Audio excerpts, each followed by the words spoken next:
Muy buenas noches, queridos amigos del Laboratorio Innofarma, querido público, ¿cómo están?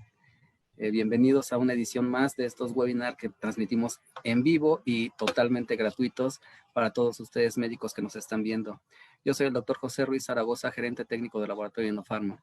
En esta ocasión estoy con el doctor Mario Marczuk. Doctor, ¿cómo está? Buenas noches, ¿me puede activar su cámara? Doc, Hola, buenas noches. ¿Cómo están? bienvenido otra vez, Así repetimos. es, así es. Qué Qué gusto bueno. contar con su presencia, Doc. Muy contento yo también de participar y de compartir ideas y emociones, que es lo que hacemos en estos encuentros. Gracias, doctor. Pues para nosotros es un placer tenerlo de vuelta. Como dijimos la vez pasada, que esperaba que no fuera solo una vez, sino que estuviéramos participando en conjunto varias veces y espero que así sea.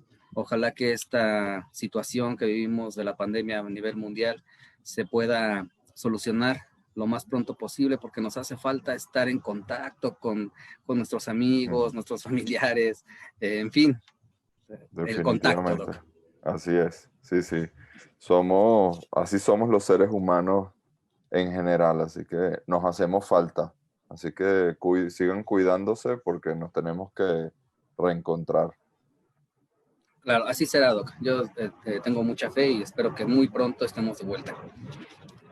Bueno, Doc, pues a usted y a todos los médicos que estuvieron pendientes de la página de www.inofarma.com.mx, nos vieron que estuvimos presentes en el Congreso Veterinario de León, en esta edición especial 24.5, una edición pues inusual, pero bueno, estuvimos ahí con mucho gusto y con mucho éxito para todos.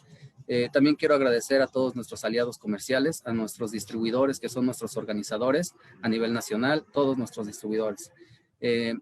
Médicos, si tienes algún problema, alguna situación en donde no conozcas los productos en su totalidad, todos los productos del Laboratorio Innofarma y de Loeffler, te invito a que ingreses a esta página www.inofarma.com.mx y en la sección de descargas, descargues los dos catálogos, tanto de Loeffler, que es para grandes especies, como de Innofarma y los puedas conocer todos.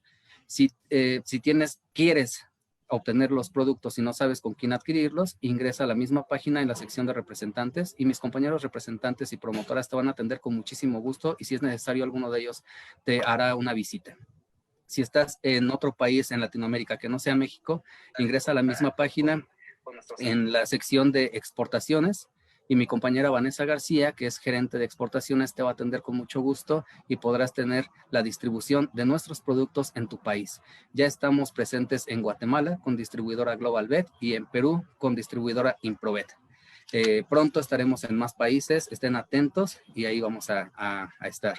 También quiero agradecer al Centro de Estudios Avanzados en Medicina Veterinaria, SEAMVET, que nos ayuda con la difusión de estos eventos, el doctor Isidro Castro, que le mandamos un abrazo muy fuerte, y también a todos nuestros ponentes. Ya tenemos 25 pláticas grabadas. Recuerden que estas pláticas se quedan grabadas en la página de Facebook, pero también pueden ingresar a la página en la sección de eventos, webinar, y ahí van a ver todas las pláticas. Le dan clic a la plática de su interés, los va a dirigir directamente a YouTube para que la puedan ver completa.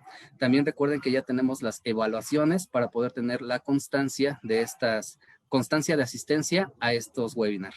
Entonces, bueno, vienen muchas sorpresas. Por favor, estén pendientes de las redes sociales. Nos encuentran como Loeffler-medio Innofarma. Ahí nos encuentran en Facebook, YouTube e Instagram. Ahí nos pueden encontrar. Y la página oficial, que se las repito, www.innofarma.com. Doctor, ya hablé mucho y voy a seguir hablando. Sí. Doc, ya sé que muchos, bueno, no muchos, todos conocen al doctor Mario Marczuk. Lo conocemos desde hace mucho tiempo. Y quiero leer el currículum, ya lo leí la vez pasada, pero quiero hacer la presentación oficial. Si me lo permite, voy a leer su currículum. Bueno, una parte, no todo, porque pues me tardaría Si no bastante tengo tiempo. opción, pues ni modo. No hay opción, Doc. Bueno, entonces dale. Ok, Doc. Bueno, el doctor Mario Marczuk es graduado de médico veterinario en la Universidad Centro Occidental Lisandro Alvarado en el año 2000. Bueno, de ahí a la fecha es director médico de AAV, Servicio de Anestesia y Analgesia Veterinaria del 2006 a la fecha. También es director de la Unidad Docente de Anestesia y Analgesia Veterinaria del 2006 a la fecha. Es director del programa de anestesia y analgesia veterinaria para veterinarios en la web del 2016 a la fecha. También es facilitador de talleres teórico-prácticos de anestesia y analgesia veterinaria en Venezuela, Colombia, República Dominicana, México, España, Perú, Panamá, Costa Rica, Nicaragua, El Salvador, Ecuador, Chile y Guatemala. También es miembro fundador de la CIAVET, Sociedad Iberoamericana de Algiología Veterinaria, grupo de investigación y difusión del fenómeno doloroso en medicina veterinaria. Es vicepresidente de la CIAVET desde el 2015 a la fecha. Es miembro activo de la IASP, Asociación Internacional para el Estudio del Dolor. Es miembro activo de la IVAPM, Academia Veterinaria Internacional para el Manejo del Dolor. Fear Free Certificate Professional del 2018. Es líder investigador y monitoreo de actividad parasimpática PTA de M. doloris para Latinoamérica. Es líder investigador de monitoreo de estrés con PTA de M. doloris para Latinoamérica y obviamente ponente internacional. Ya es parte de nuestra hermosa familia de Laboratorio Inofarma. La vez pasada le di la bienvenida a esta hermosa familia y se la reitero, estaremos aquí trabajando mucho tiempo. Entonces, doctor, bienvenido. Pues muchísimas gracias, José. Estoy aquí buscando para compartir la pantalla. Un segundo. Sí, doc. Ahí estamos. Me imagino, ahí se ve, ahí la ven. Sí, ya la vemos. Sí, perfecto. Claro que sí. Bueno, Pues, ¿ya puedo comenzar? ya, doctor, adelante, yo ya nada más me despido. Nos Bueno, vemos al finalizar para una sesión rápida de preguntas y respuestas. Por favor, médico, escribe aquí en los comentarios tu pregunta. Recuerda que el doctor Mario Marczuk nos va a hacer favor de contestar la mayor parte de las preguntas que podamos. Y bueno, doc, ya, ahora sí me callo, ya no hablo.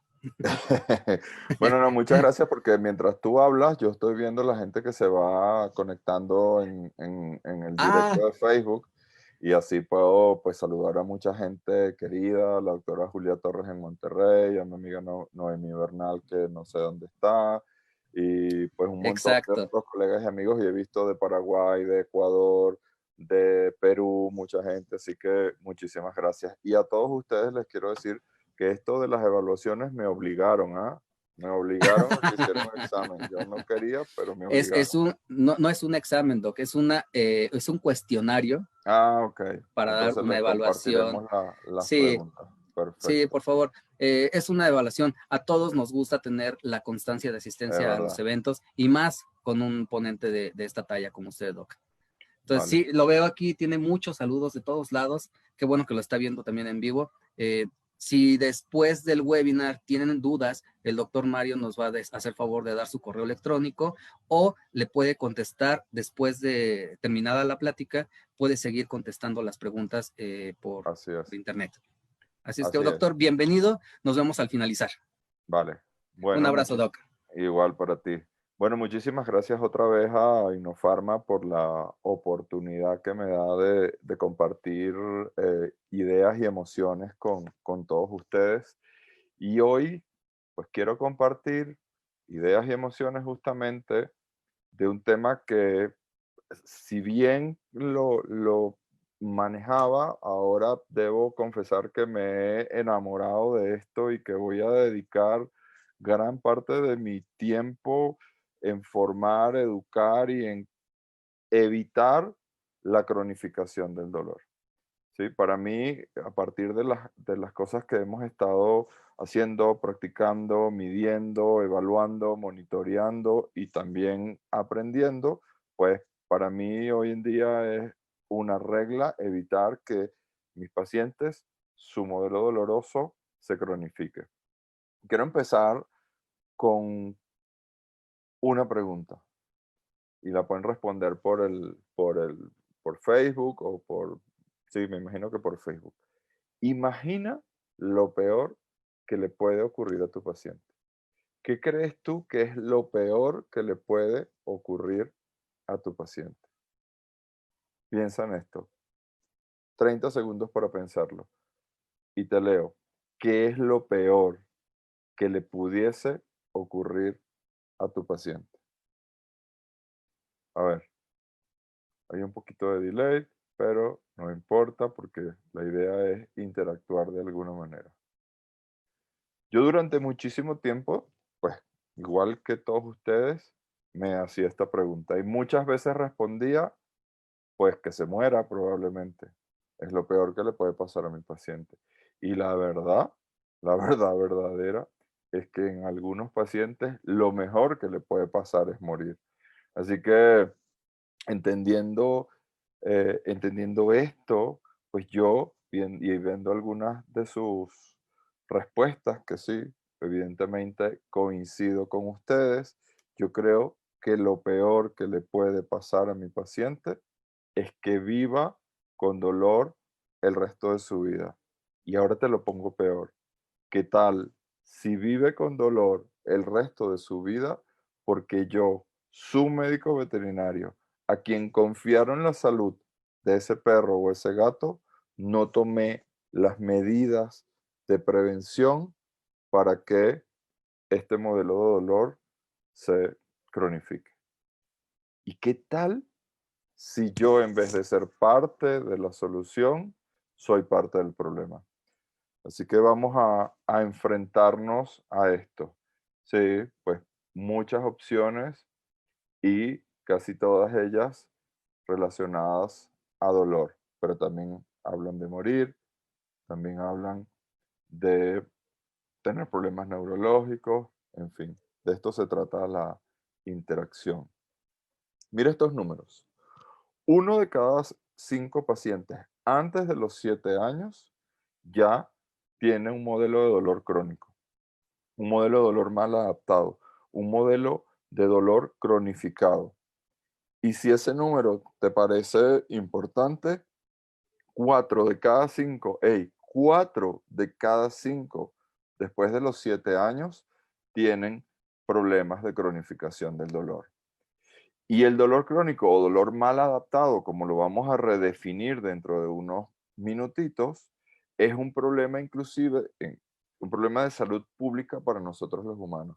Mira este dato, solo en los Estados Unidos, le cuesta a los Estados Unidos más de 100 billones de dólares los pacientes con los pacientes humanos con dolor crónico que no pueden ir a trabajar, que dejan de producir, que tienen que pagarles medicinas, en fin, etcétera.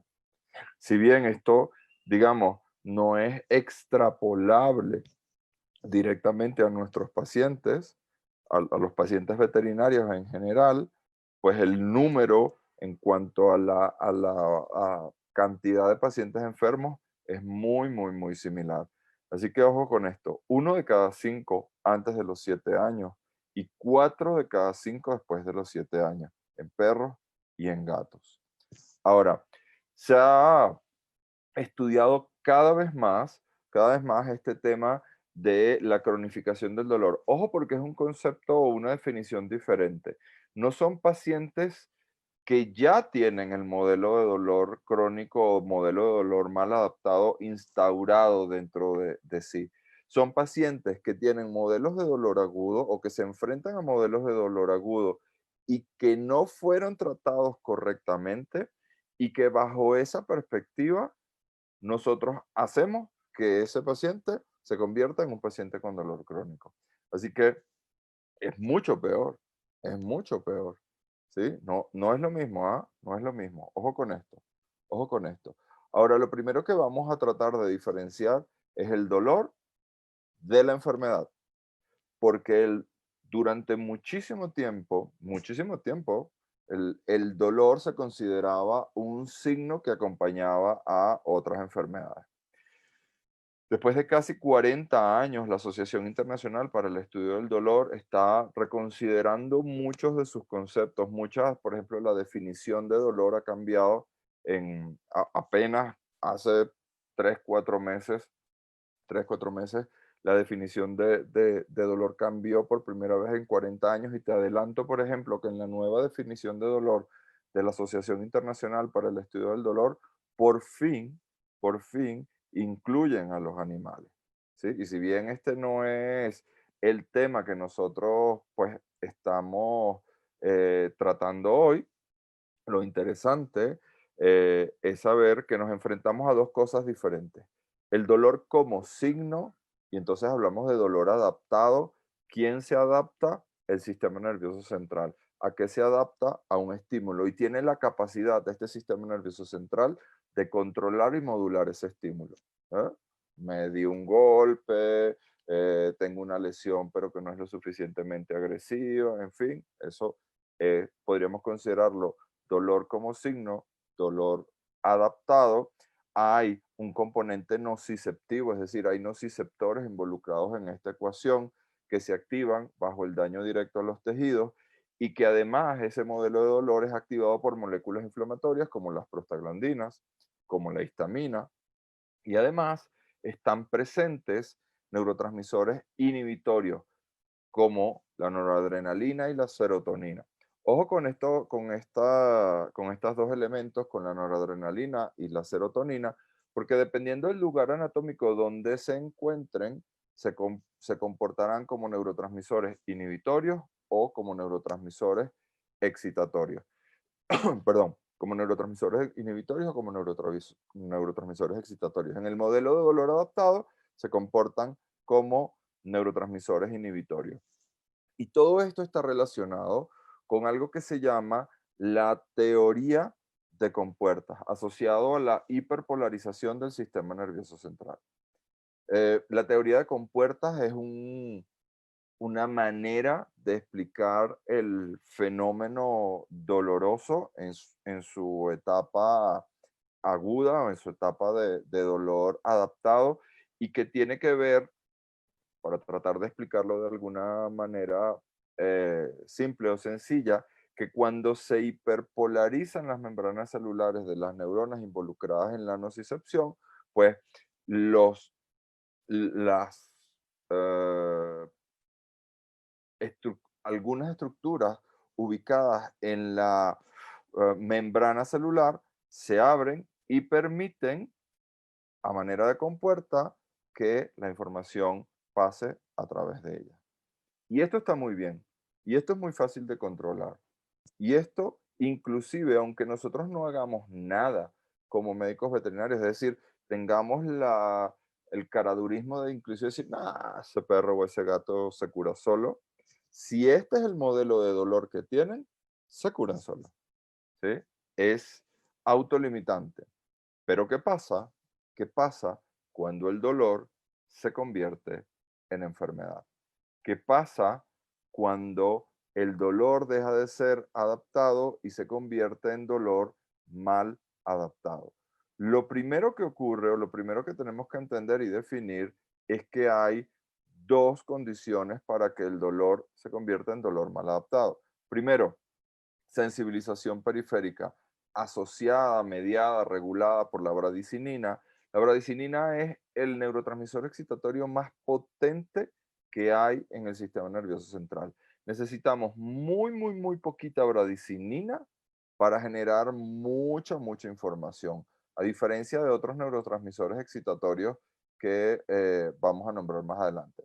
Las prostaglandinas, inclusive la sustancia P, que hoy en día se estudia muchísimo. Todo esto genera la sobreregulación de canales de membrana que se llaman TRPV1.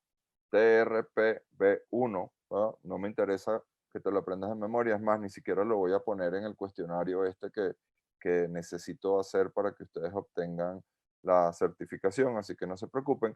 Pero lo que quiero que sepan de estos canales de membrana TRPV1, que son canales que solamente se abren frente al estímulo correcto. Y el estímulo correcto es una hiperproducción de información nociceptiva asociada a un fenómeno que se llama hiperalgesia. Está tan excitado el sistema nervioso central que con muy poca información desencadenó potenciales de acción, lo que provoca que haya una sobreexpresión de canales de sodio versus canales de potasio. La relación sodio-potasio está rota y hay mucho más expresión de canales de sodio que de canales de potasio. Y eso, en consecuencia, termina de llevar a este paciente a la otra mitad del dolor mal adaptado, que es la sensibilización central. que está mediada ahora también por el glutamato y la sustancia P. Ojo con el glutamato, porque de él vamos a hablar más adelante, también es un neurotransmisor excitatorio. No es tan potente como la bradicinina, pero es muy, muy, muy numeroso. Y tanto la sustancia P como el glutamato interactúan con otros receptores de membrana, en este caso los acoplados a la proteína G. ¿Con qué intención? Reducir los umbrales de potencial de acción. ¿De quién? De las neuronas de segundo orden. Las neuronas de segundo orden son muy, muy importantes en todo este fenómeno doloroso porque tienen o juegan un rol fundamental en la transmisión de la información nociceptiva hacia los centros nerviosos superiores. Estas son las que se encargan de que la información realmente esté lista para viajar hasta el cerebro, ¿sí? Lo que hace entonces la sustancia P y el glutamato es disminuir los potenciales de acción de estas neuronas de segundo orden, y eso implica que están mucho más sensibles, que están mucho más dispuestas y listas para transmitir información. También hay reducción de señales inhibitorias mediadas por GABA, es decir, no se está inhibiendo la información por GABA y glicina, lo que aumenta la excitabilidad de las neuronas ascendentes. Recuerda, tenemos neuronas ascendentes que llevan información hacia los centros nerviosos superiores y neuronas descendentes que traen respuestas desde el cerebro y que funcionan en equilibrio. Hay una sobreregulación de los receptores NMDA, los receptores N-metil de aspartato, que son los precursores del glutamato, este neurotransmisor que además va a reducir los potenciales de acción o los umbrales de potencia de las neuronas de segundo orden y va a provocar un fenómeno que se llama wind up. Cuando ustedes comiencen a leer más cosas de dolor, que espero que así sea y que pues yo con muchísimo gusto puedo compartirles cada vez más y más y más información, pues van a leer en muchos lugares esta palabra wind up asociado a lo que es el dolor. Wind up desde el inglés estricto no tiene una traducción textual al castellano, pero la palabra que mejor semeja o explica lo que quiere significar wind up es sumación. Lo que va ocurriendo a lo largo de toda la médula espinal es que se va sumando información y un estímulo que es de este tamaño, y ahí me están viendo, un estímulo muy pequeño, se convierte finalmente en una consecuencia muy, muy grande. ¿Y cuál es la conclusión final de todo esto? La reorganización fenotípica del sistema nervioso central a través de un fenómeno que se llama plasticidad neural. Y ojo con esto, porque el único sistema de todos los que nos conforman a nosotros como individuos, y aquí pongo a nosotros los humanos, los perros, los gatos, los caballos, los delfines, los que ustedes quieran, probablemente los insectos no estén en esta ecuación. El único sistema que tiene la capacidad de reorganizarse fenotípicamente es el sistema nervioso. En este caso, el sistema nervioso central específicamente. ¿Sí? Ninguno de los otros sistemas, ninguno de los otros tejidos que nos conforman, ni el hígado, ni los riñones, ni el sistema digestivo, ni el respiratorio, ni el reproductor, tienen esta capacidad. Ahora, entendiendo esto que hablamos, pues que existe dolor adaptado y que existe dolor mal adaptado y que por ahí van los tiros de lo que nosotros no queremos y que la conclusión definitiva o final del dolor mal adaptado es que se reorganiza fenotípicamente el sistema nervioso central y en consecuencia vamos a tener pacientes con un sistema nervioso central diferente. Ojo, porque es una reorganización fenotípica, son cambios a nivel de membrana celular. Como siempre lo digo, no es que le salió otro cerebro, no es que le creció otra médula espinal, son cambios a nivel local, pero lo suficientemente contundentes como para provocar que el sistema nervioso central a partir de ahora se comporte de una manera diferente. Ahora, volviendo a lo que nos trae hoy acá, ¿cuáles son los factores de riesgo para que se cronifique el dolor? Pues la cirugía como factor de riesgo número uno, los opioides, y vamos a hablar de la paradigma de la analgesia más adelante.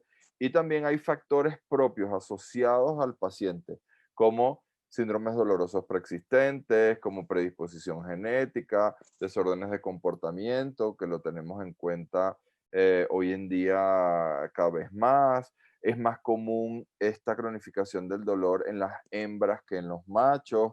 Es más común en los pacientes obesos que en los pacientes que están en su peso correcto. Es más común, es más probable que ocurra en pacientes que se enfrentaron a esta sobreestimulación cuando son muy jóvenes. Así que estos son los factores que debemos tener en cuenta a la hora de pensar en cómo se va a cronificar el dolor en nuestros pacientes.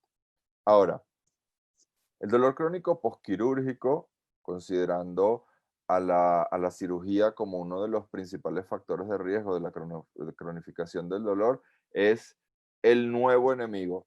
Y el nuevo enemigo con un asterisco allí, porque es un enemigo al que nos hemos enfrentado siempre, solo que no lo entendíamos de la manera que lo entendemos ahora, y en consecuencia, muchísimos de nuestros pacientes hoy en día tienen dolor crónico por no entender a este nuevo enemigo.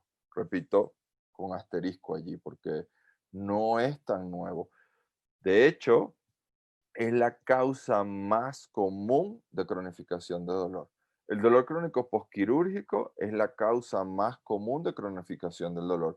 Y cada vez hay más y más y más evidencia de, por ejemplo, la prevalencia del dolor en pacientes después de un año de cirugía traumática, ¿sí?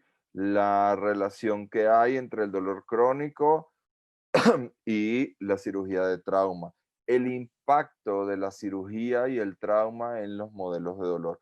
Todos estos artículos, todos estos papers, yo con muchísimo gusto se los puedo compartir. Al final del encuentro les voy a compartir la manera como vamos a seguir en contacto y a través de la cual yo les puedo compartir toda esta información.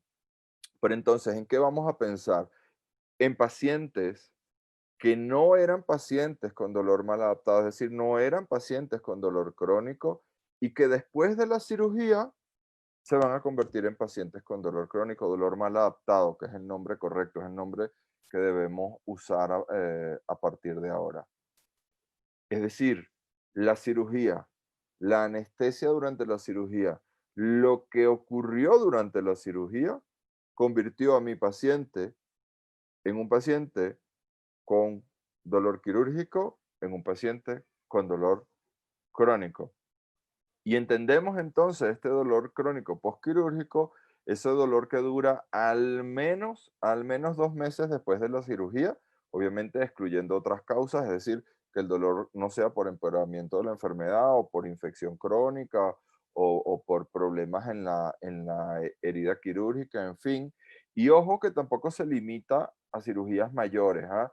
Si bien es mucho más común en cirugías como toracotomías y sobre todo toracotomías cuyo abordaje es a través del esternón, no se limita exclusivamente a ese tipo de cirugía, sino que cada vez más y más a menudo se observa en procedimientos menos invasivos, y van a ver que esto tiene que ver no con el procedimiento en sí, sino en la manera como yo diseñé, por ejemplo, la estrategia anestésica y la estrategia analgésica para este paciente que viene a un procedimiento menos invasivo. Por ejemplo, hay muchísima evidencia de que los pacientes que tienen abordajes cerrados, como la cirugía laparoscópica, se cronifican menos que los pacientes que tienen abordajes abiertos tradicionales. A ver, entonces Mario, tú estás diciendo que a partir de ahora todos deberíamos hacer cirugía laparoscópica, ¿sí? Si me estuviese escuchando el doctor Chucho, pues seguramente él me diría que sí, que definitivamente esa es la opción. Y sí, ese es el futuro, hacia allá vamos, hacia allá vamos. Y entonces me estás diciendo, Mario, que bueno, que está bien, No tengo laparoscopia, no tengo torre de laparoscopia, aunque eso es lo que quiero. Estoy convencido porque Chucho Villalobos lo hace y porque yo también lo puedo hacer y seguro lo puedo hacer.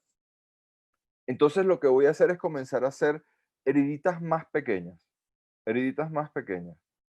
Y mientras más chiquita la heridita, pues, entonces probablemente duela menos. Ojo que no hay una correlación con eso. Lo que es muy importante, lo que es muy importante es que si yo voy a hacer un abordaje abierto, que va a ser abierto porque la cirugía así lo exige, pues yo voy a tener que tomar en consideración esta posible fuente de cronificación. Y mira este dato que está aquí abajo. Dolor crónico posquirúrgico en procedimientos menos invasivos como orquiectomías. ¿Cuántas orquiectomías hiciste probablemente hoy? Muchos de ustedes hoy hicieron una orquiectomía. Seguro que sí. Y probablemente muchos de ustedes hicieron varias orquiectomías. El 15% de esas orquiectomías se va a cronificar. ¿Qué tal? Un procedimiento al que le prestamos la atención justa y necesaria, no más allá. Y mira lo que puede pasar con estos pacientes. El uso crónico de opioides.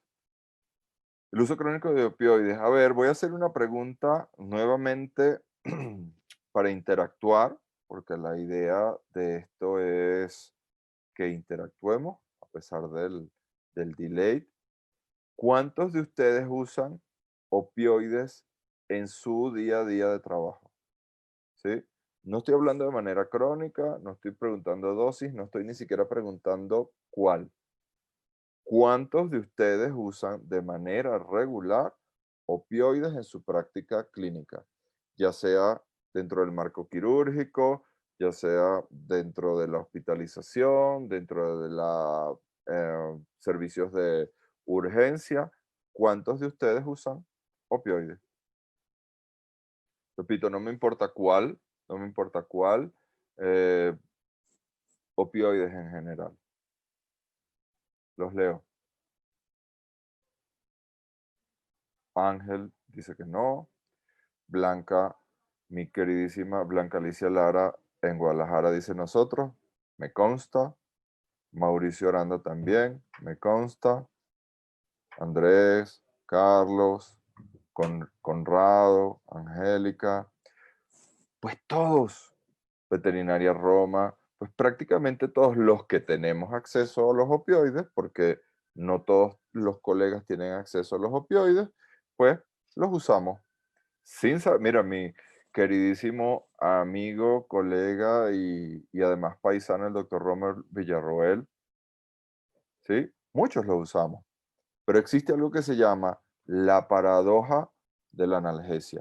¿Y qué tal si los opioides, en vez de generar analgesia, generan más dolor?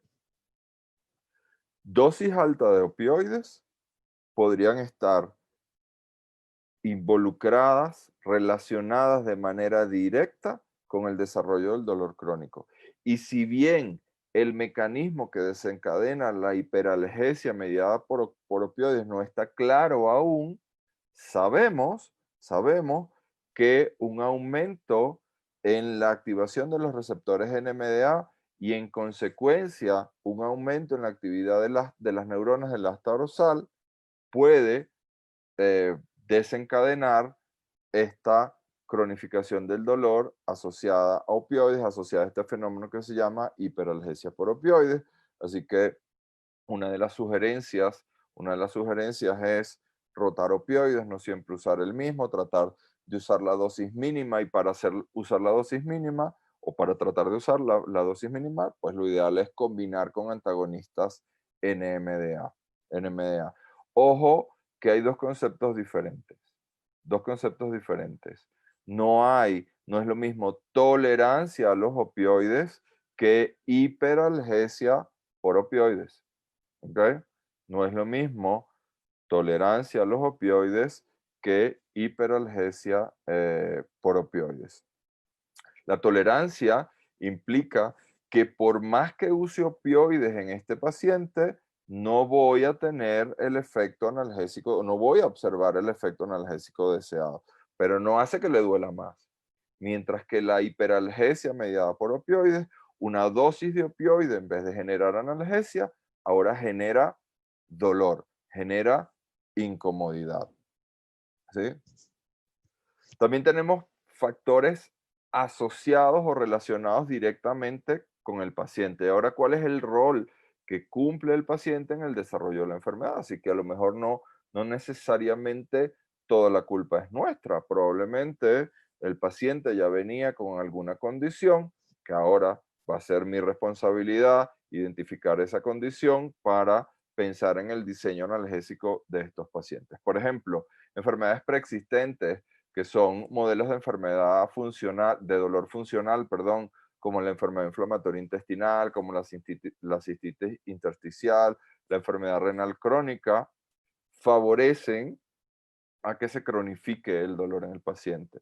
Predisposición genética, estamos hablando de polimorfismo genético, de pacientes con gen de resistencia a múltiples fármacos, es una posibilidad para que los pacientes tengan cronificación del dolor.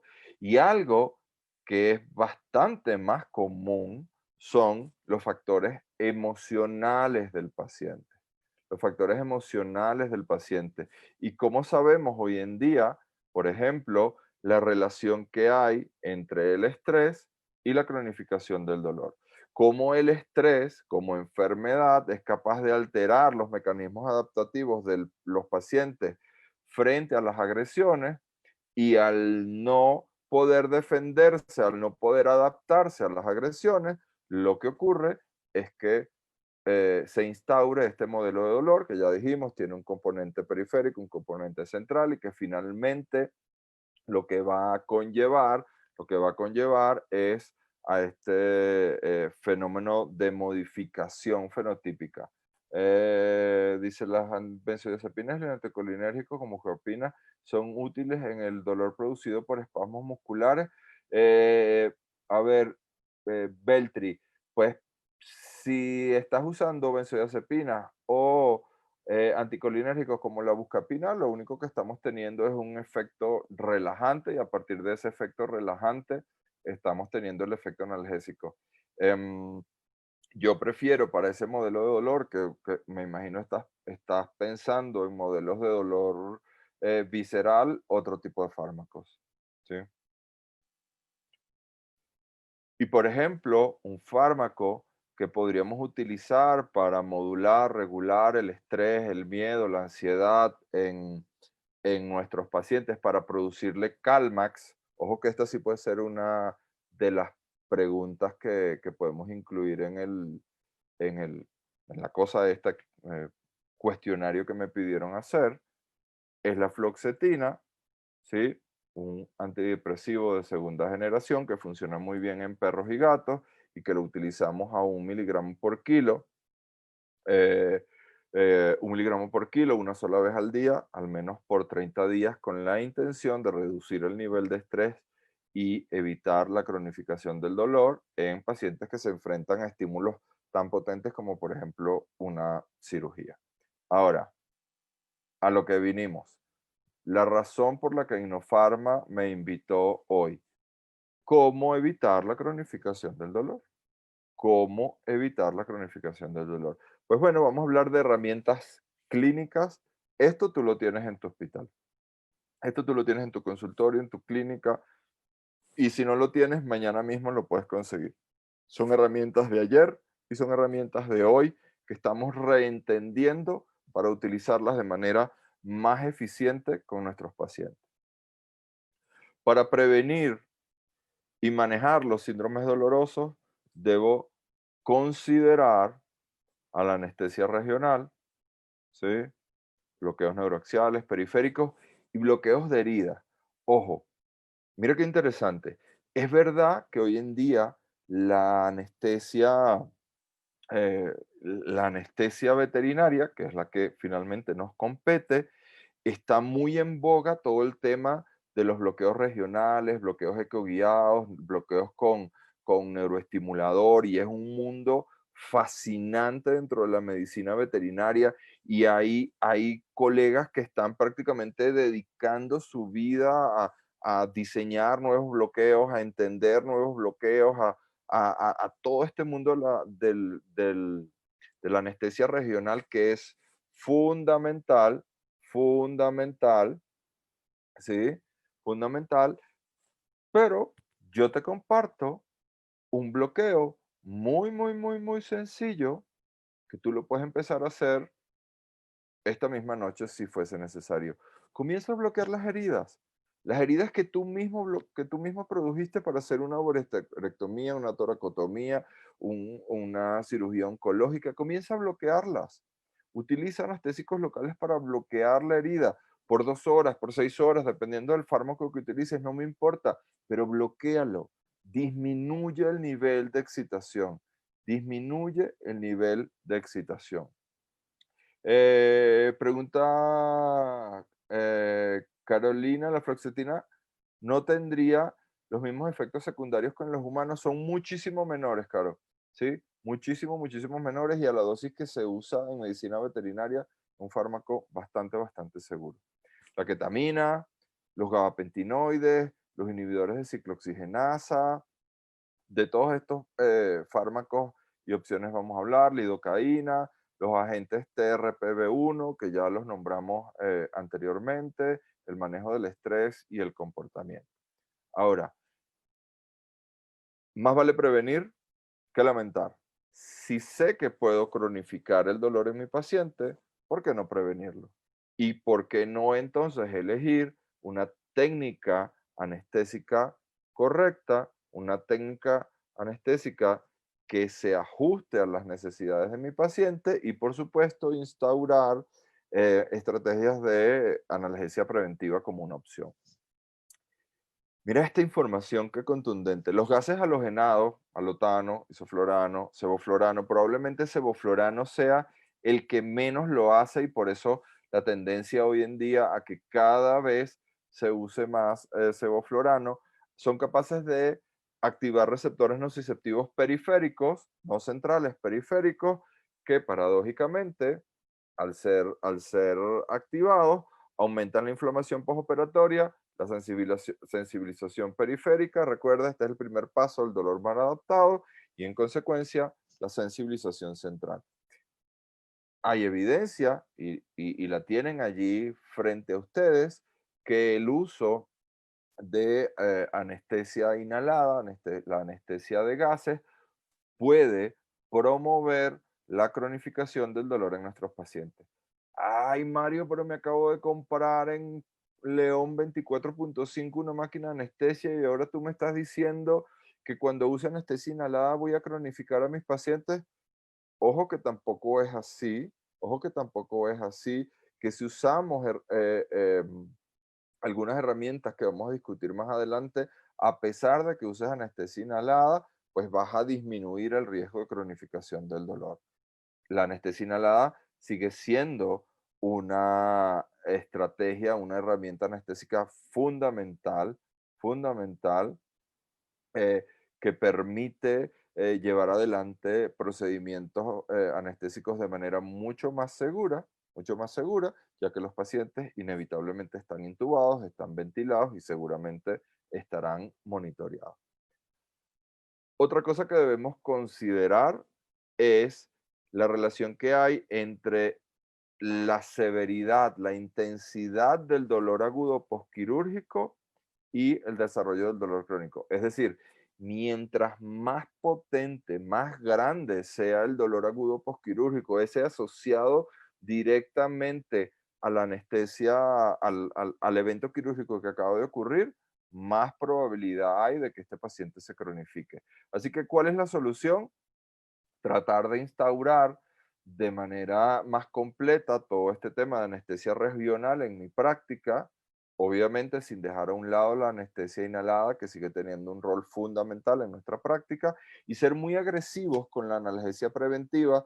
Y cuando yo hablo de preventiva, hablo en el prequirúrgico, en el transquirúrgico y en el postquirúrgico inmediato, ¿sí? Sean agresivos. Yo manejo un mantra dentro de mi trabajo, los que nos conocemos, los que nos hemos visto, los que nos seguimos por redes sociales, saben que yo comparto estas ideas con ustedes. Un mantra, para los que no lo saben y que piensen que son algo un poco loco, pues un mantra es darle poder a las palabras, ¿sí? Repetir palabras en tu mente para darle poder y entenderlas. Y uno de mis mantras es que los pacientes no se mueren de analgesia, se mueren de dolor.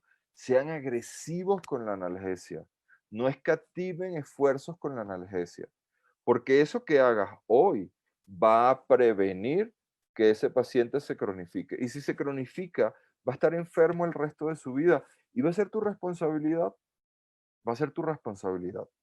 La ketamina, que es un fármaco que utilizamos todo el tiempo en nuestra práctica, todo el tiempo en nuestra práctica, y que ojo con esto porque nos las están queriendo limitar, porque obviamente se está usando ketamina con fines diferentes a los fines médicos, y entonces le están, eh, pues probablemente culpando a los veterinarios de esto, cuando esto no es así, porque los médicos veterinarios pues hacemos ciencia, hacemos medicina y utilizamos los fármacos para el bien de nuestras mascotas. El que haga algo diferente a esto, pues probablemente no sea realmente un médico veterinario, pero vamos a hablar de la reformulación de su uso. ¿Cómo, qué sabemos hoy en día de la ketamina? Bueno, lo sabemos desde hace tiempo, pero compartimos las ideas ahora.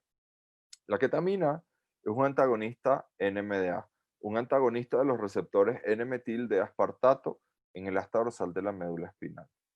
Cuando, cuando usamos ketamina y bloqueamos la actividad de los receptores NMDA, se produce menos glutamato.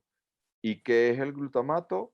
El principal neurotransmisor excitatorio en cuanto a número, en cuanto a cantidad.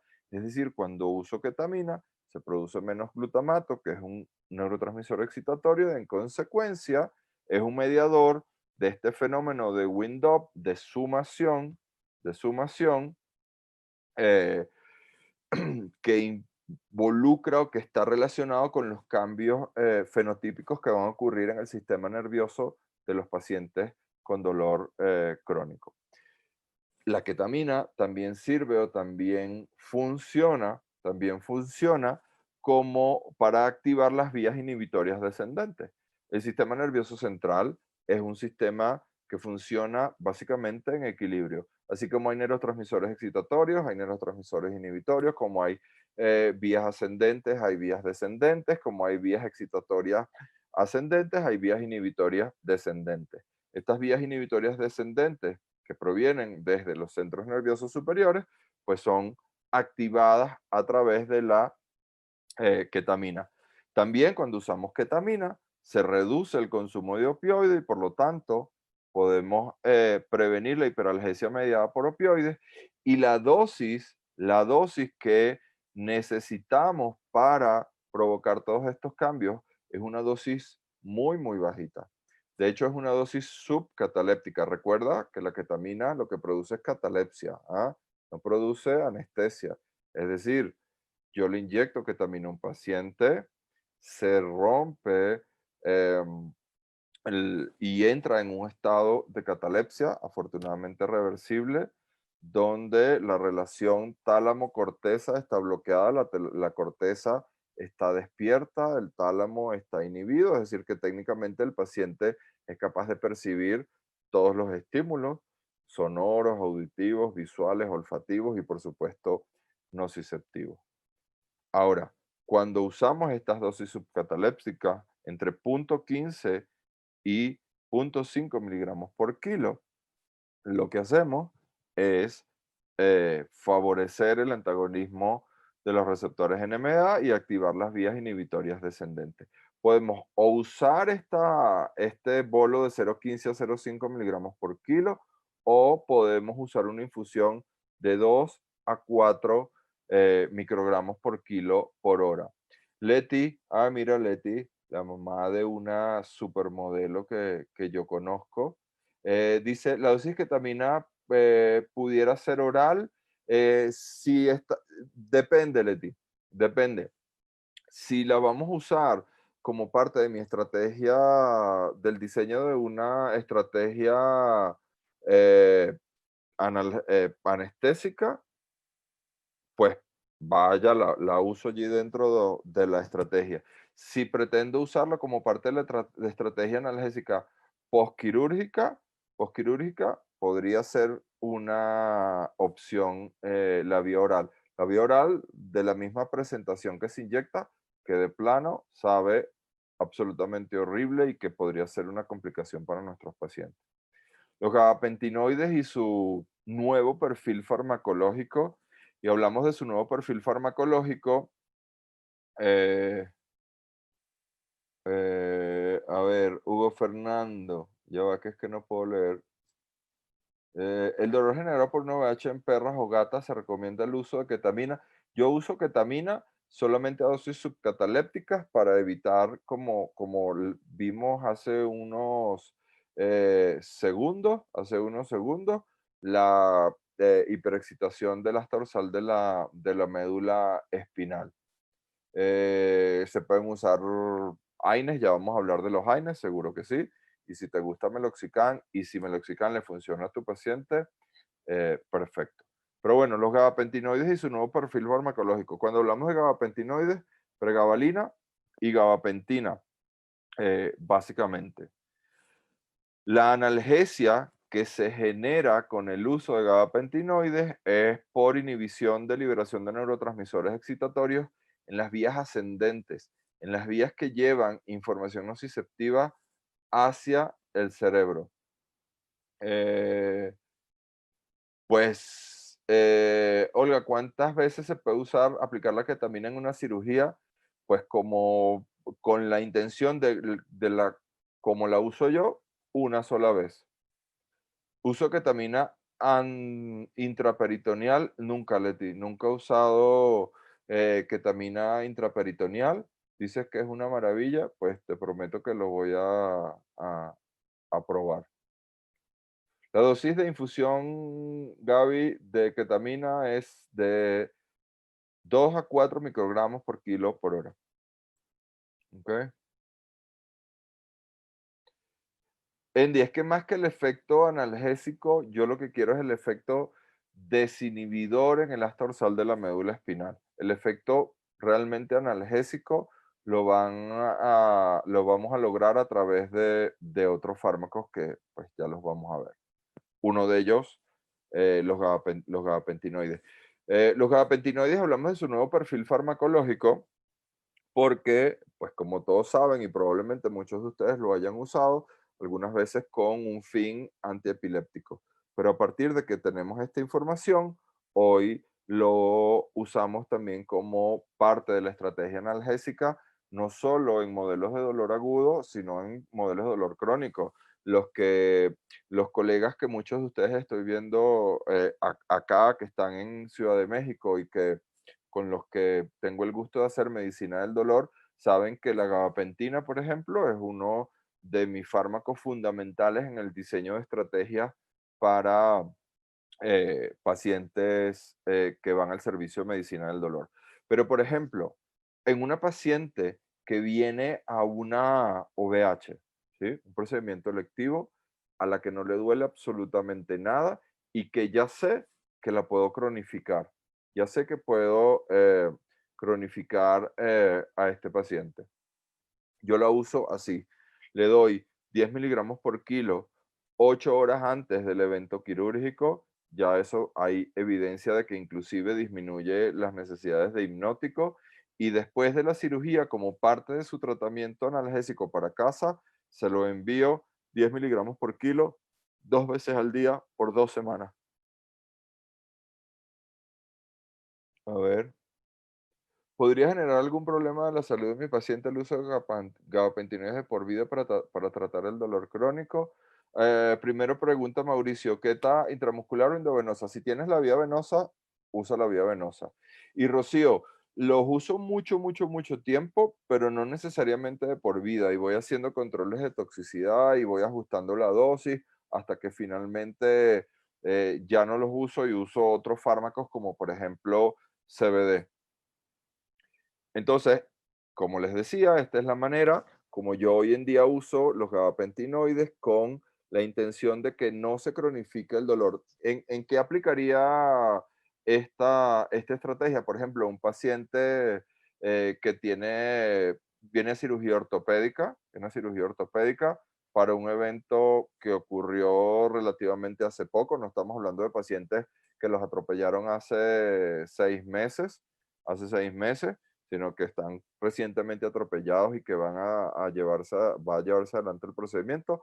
Una dosis 8 horas antes y después eh, una dosis 2 veces al día, 10 miligramos por kilo, 2 veces al día, por lo menos 15 días. En el caso de cirugía ortopédica, mínimo un mes.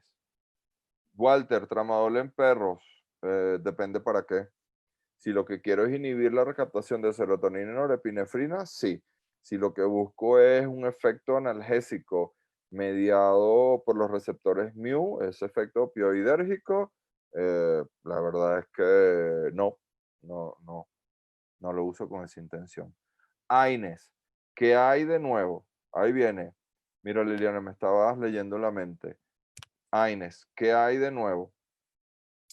Pues los AINES los hemos usado desde tiempos inmemoriales y sabemos que la reacción inflamatoria hiperregula la expresión de prostaglandina y por eso usamos AINES y que estas prostaglandinas contribuyen a la sensibilización periférica y central y en consecuencia eh, la cronificación del dolor. Así que los inhibidores de COX-2, carprofen, meloxicam, carprofen es una muy buena opción, juegan un rol muy importante en la supresión de la hiperalgesia y en consecuencia en la modulación de la cronificación del dolor.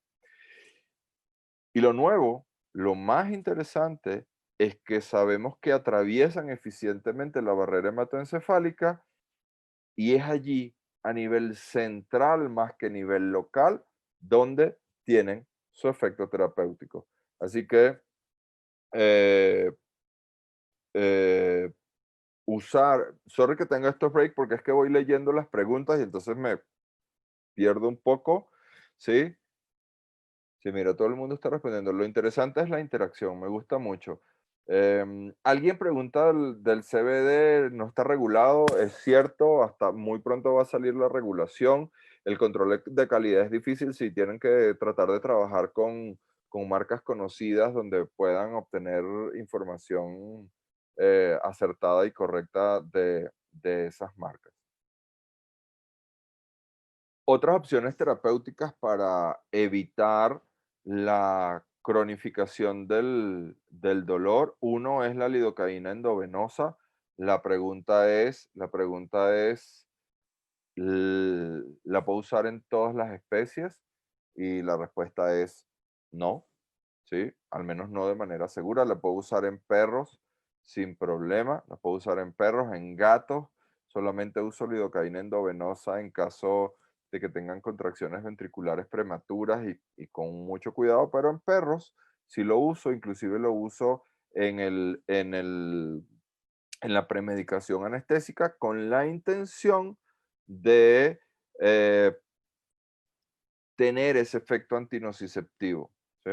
De tener ese efecto antinociceptivo, además de un montón de otros efectos, inhibe el reflejo de oxígeno, inhibe el reflejo de glutorio, así que es más fácil intubarlo, es capaz de también proteger al corazón de la liberación de catecolaminas que ocurren durante el evento anestésico, en fin, a ver.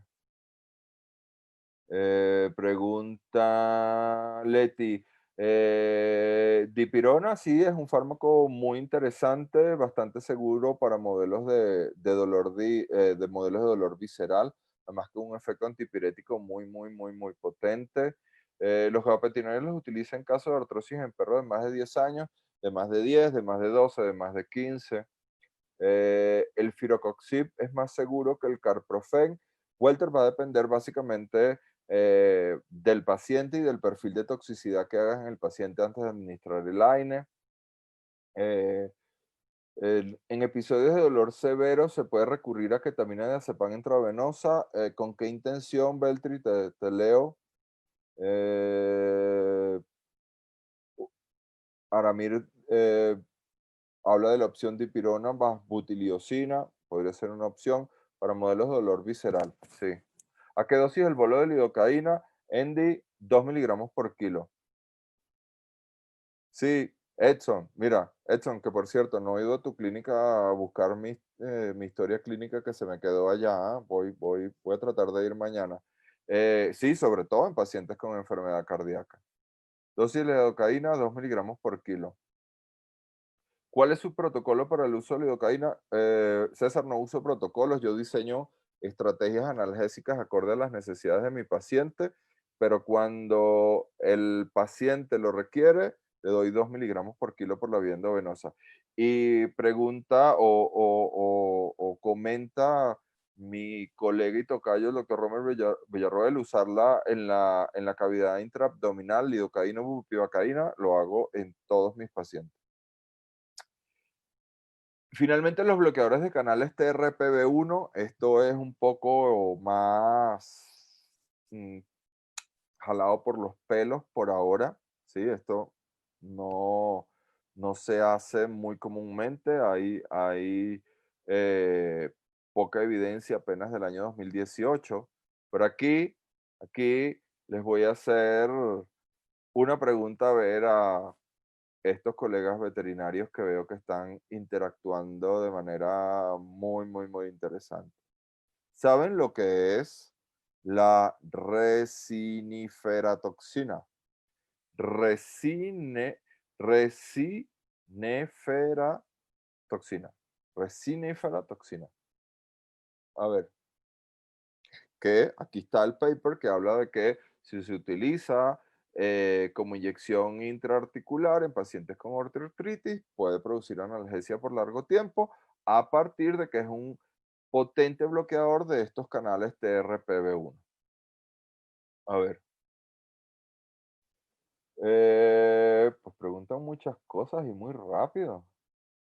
Antes del procedimiento, sí, muy bien, ya están. Lo bueno es que todos estamos conectados y eh, me ayudan a responder algunas preguntas. Después dice que no sé. Resine, resiniferatoxina. A ver, los millennials, que deben tener 2 celulares y una tableta en este momento. Pues bueno, la resiniferatoxina es el componente picante más potente que hay en el mundo. En esta escala que le da potencia a los picantes, este es el más alto de todos. El más alto de todos.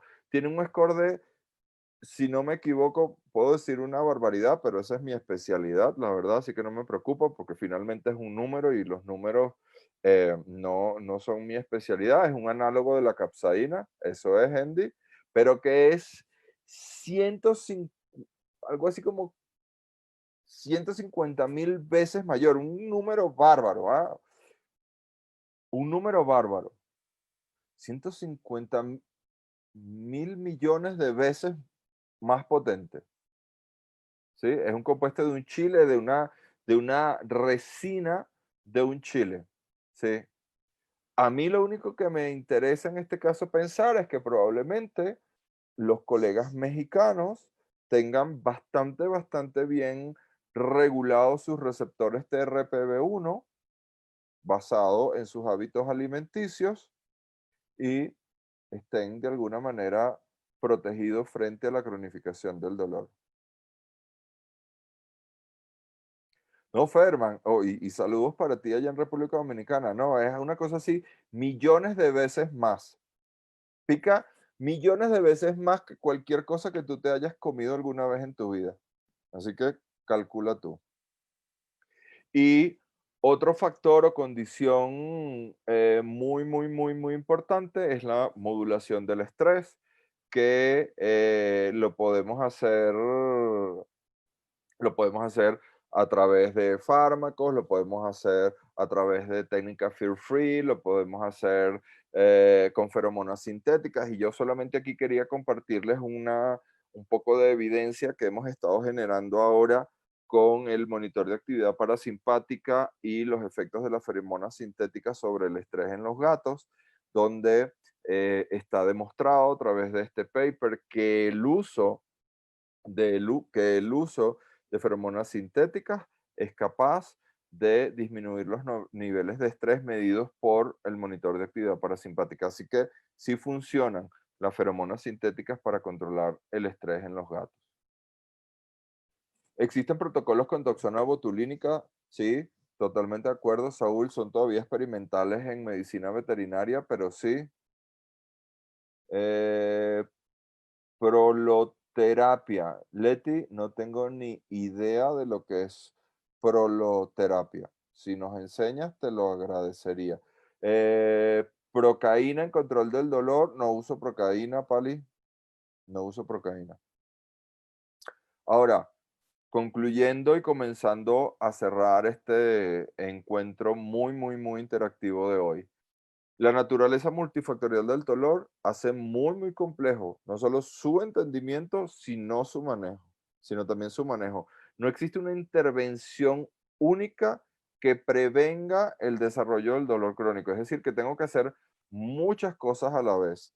Em, la investigación actual, y esto es nuevo, de esto ni siquiera hablé en este encuentro de hoy, pero va a venir mucho de esto más adelante, está dirigida a los procesos neuroinflamatorios que se generan en la microglía, estas células que le dan estructura al sistema nervioso central, y ya se están comenzando a desarrollar fármacos que actúan directamente sobre estas células. Acá la clave es ser muy agresivos con el dolor agudo para que ese dolor agudo no se cronifique, y por supuesto nunca olviden el manejo del estrés en los pacientes con dolor. Hay una relación directa, estrecha, muy importante entre el estrés, el miedo y el dolor. Terapias alternativas como terapia neural, acupuntura.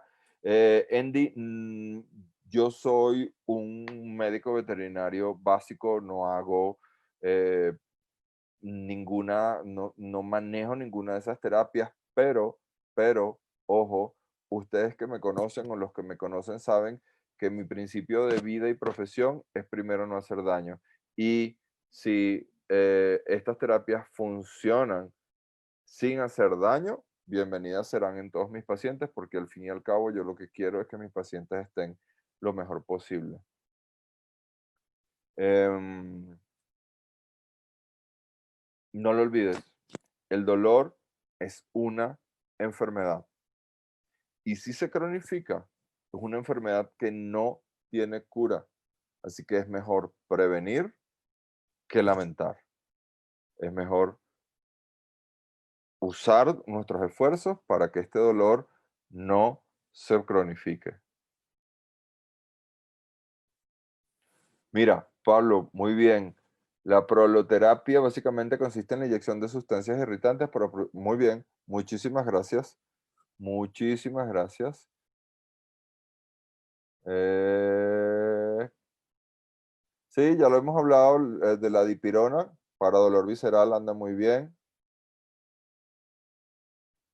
O terapia regenerativa, ahí está Leti explicándome. Dice que nunca la ha usado, pero la escuchó.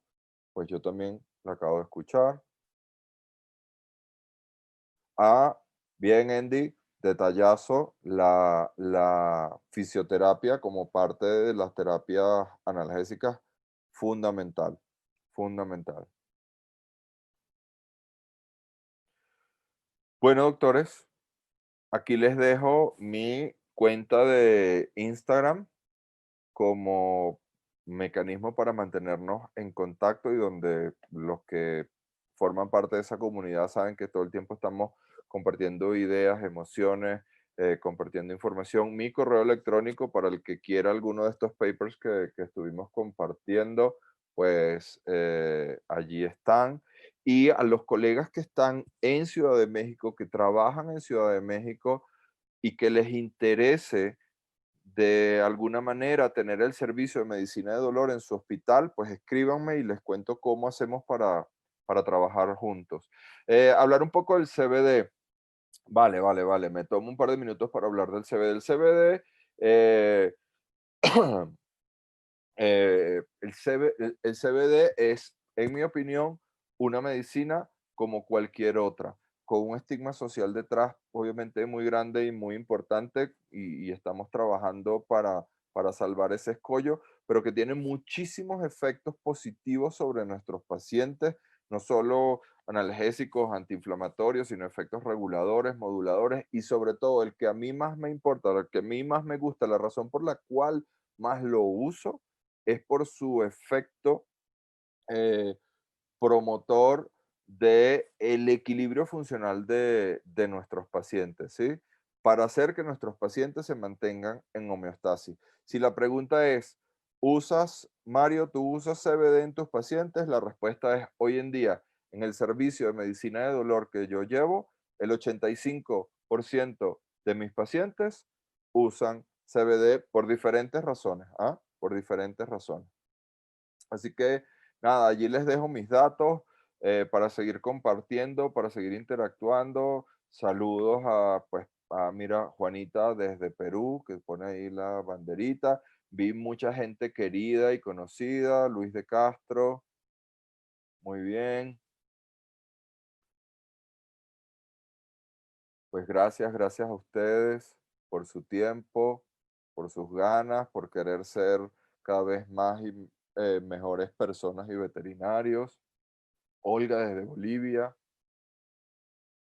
Cannabis uso en mis pacientes muchísimo, muchísimo. Mira, saludos desde Cajamarca, desde Guatemala.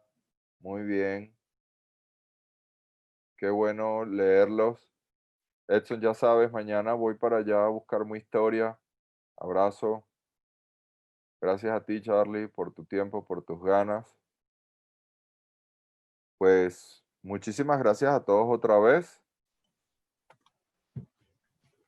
Y pues seguimos en contacto e interactuando. Y no se preocupen por el examen, se los voy a poner muy fácil. Muy bien, doctor. Doctor Medio, pues muchísimas gracias por esta plática. La verdad es que el examen no va a estar tan fácil como dice el doctor. Así es que hay que estudiarle mucho.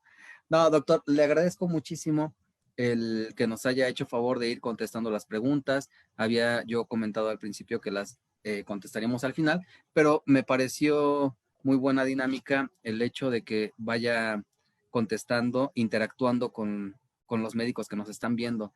La verdad, muchísimas gracias por la plática. Gracias a ustedes, ¿ah? Cuídense mucho, que nos tenemos que volver a encontrar. Claro que sí, muy pronto. Ojalá que sea muy pronto. Siguen llegando muchos saludos. Vamos a dejarlos aquí para que usted los pueda leer con calma.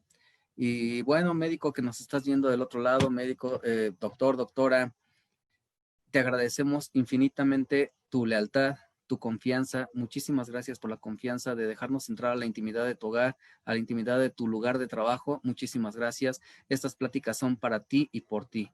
Recuerda que estas pláticas quedan grabadas en Facebook, pero también en la página www.inofarma.com.mx puedes ingresar en la sección de eventos webinar y ahí vas a encontrar todas las pláticas. Con estas son 26 pláticas. Iniciamos el 22 de abril y de ahí a la fecha hemos estado eh, cada miércoles con pláticas para pequeñas especies y los jueves para grandes especies. El día de mañana tenemos una plática con el doctor Filemón Cruz, que también nos va a hablar algo acerca de manejo de muestras, toma de muestras de líquido ruminal y de orina para diagnóstico en el campo. Así es que va a estar muy interesante, no te lo pierdas, por favor, si te interesan estas especies, y si no, pues bueno, lo puedes compartir con alguno de tus colegas que sepas que le interesa. Pues doctor, muchísimas gracias. Siguen llegando algunas preguntas, sobre todo el uso del cannabis. Aquí quisiera yo preguntarle también a usted, ¿cómo es que lo utiliza? ¿Cuáles son las recomendaciones? Hoy en día en México hay muchas opciones, hay muchas opciones, y una vez que la legislación mexicana que gira alrededor de la ley que ya existe. Es decir, hay una ley que dice se puede usar cannabis, solo falta la legislación que regule cómo usarlo y que pues, pase por controles de calidad, etcétera. Pues vamos a tener muchas más opciones de calidad.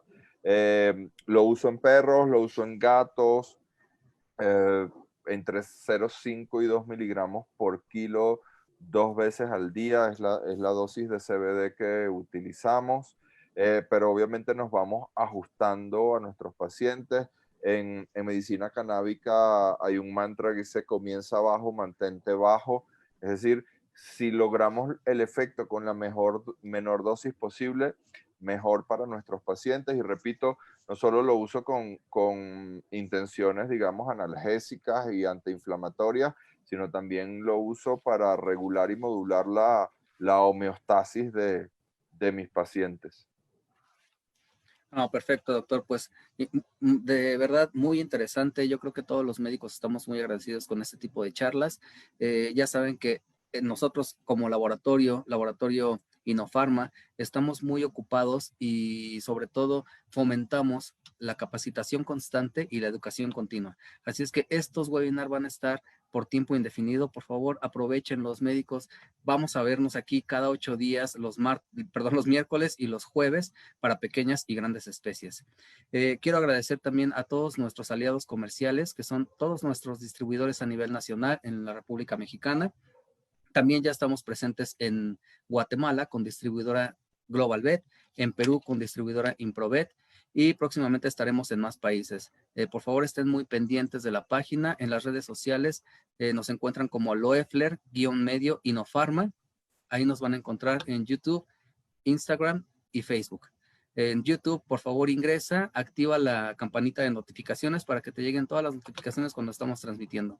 En Facebook, nada más es necesario ingresar, darle me gusta y con eso te van a llegar todas las notificaciones de nuestras transmisiones en vivo y todo lo que estemos haciendo en el momento. Del Congreso de León me están preguntando de las ofertas y de las promociones que tuvimos. Claro que sí, siguen vigentes todo el mes de septiembre. Por favor, contacta a tu representante local, ingresa a la página www.inofarma.com.mx. En la sección de representantes, mis compañeros representantes y promotoras te van a atender con muchísimo gusto y te van a dar todas las promociones. Recuerda que son hasta agotar existencias. Así es que todavía tenemos, ingresa y no te pierdas estas promociones que tuvimos para CBDL 24.5. También quiero agradecer nuevamente a todos nuestros ponentes, doctor, que ya repitió. Hemos tenido algunos médicos que ya repitieron ponencia. Muchísimas gracias. Ya son 26 pláticas grabadas en la página. Van a encontrar la sección de eventos, webinar. Ahí van a encontrar todas las pláticas grabadas. Le dan clic a la plática de su interés. Directamente los va a dirigir a YouTube para que puedan verla completa. Algunas ya tienen evaluación. Recuerden que pueden tener su constancia de asistencia a estos webinars. Doctor, ¿algo más que agregar?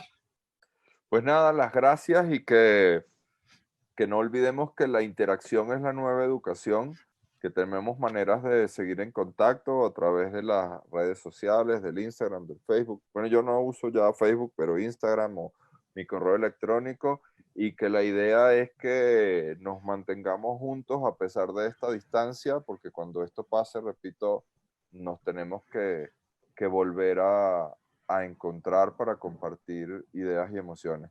Muchísimas gracias a Inofarma y a todos tus colaboradores en Latinoamérica y por supuesto el tiempo y las ganas de los colegas que se conectaron hoy. Muchísimas gracias. No, gracias a usted, doctor. Muchísimas gracias por compartirnos sus datos. Aquí podemos contactar al doctor Mario Marczuk para que nos pueda seguir resolviendo dudas. No duden, por favor, médicos, utilicen esta herramienta. Es una herramienta muy poderosa, muy fuerte para nuestra clínica, nuestra práctica clínica del día a día. Por favor, no la desaprovechen. Yo les doy ese consejo, no la desaprovechen. Muchísimas gracias a todos los que nos están viendo desde Estados Unidos, México, Guatemala, Panamá, Perú, a todos. Quisiera decirles todos los países en los que nos están viendo y las ciudades también en México nos están, los estados de México, Sonora, Chiapas, Querétaro, en fin, todos, a todos, muchísimas gracias. De verdad quisiera mencionarlos a todos, pero pues me tardaría bastante. Así es que nos vemos mañana. Mañana tenemos otro webinar para grandes especies. El doctor Filemón Cruz nos va a hacer el favor de darnos una plática relacionada con la toma de muestras de líquido ruminal y orina para diagnóstico en el campo. Muy interesante también, no se lo pierdan, por favor. Nos vemos el día de mañana y doctor, muchísimas gracias por esta plática. Vale, cuídense mucho. Gracias, Bye, bye. doctor. Hasta Pues luego. yo les deseo mucho amor, salud y sobre todo muchísimo trabajo para que todos podamos salir bastante rápido de esta situación. Yo soy el doctor José Ruiz Zaragoza y nos vemos el día de mañana en punto de las 8 de la noche aquí en Facebook, Loeffler-Inofarma. Hasta mañana. Gracias. Bye, bye.